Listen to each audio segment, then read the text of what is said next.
اورست بلندترین کوه جهان نیست، انگار یه جورایی تقلب کرده. پس بیایید سه تا از مدعیان اصلی بلندترین کوه جهان رو بررسی کنیم و در پایان شما رأی بدین که به نظرتون برنده واقعی کدومه.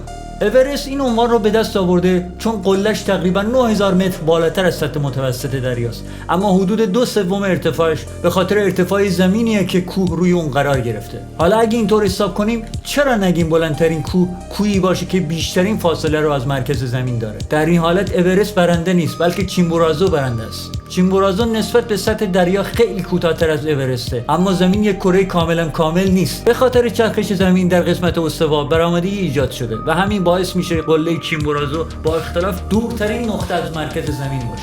اما اگه بگیم هر دو اینا دارن تقلب میکنن چی؟ نه میخوایم ارتفاع یک قاره رو حساب کنیم، نه برآمدگی زمین رو. ما فقط میخوایم بدونیم از پا تا سر، از پایه تا قله، ارتفاع واقعی کدوم کوه.